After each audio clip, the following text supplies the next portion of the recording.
Well, there are many Democrats who seemingly run to the microphone to criticize every move made by President Donald Trump. Governor Josh Shapiro has actually not been among them. His approach has mostly been measured where Trump is concerned. That is, until this week. I got a pretty good track record when I take Donald Trump to court. We're going to win this, and we're going to get our money back for the good people of Pennsylvania.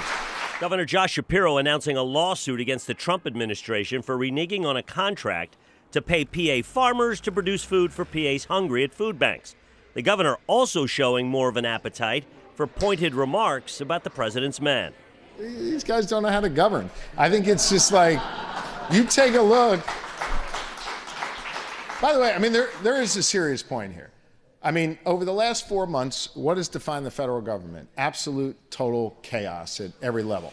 Rising prices, screwing over farmers.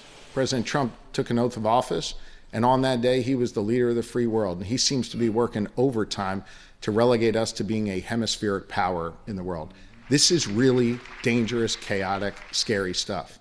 Shapiro had mostly avoided sparring with Trump, who has a reputation for retaliation. This week, the gloves came off.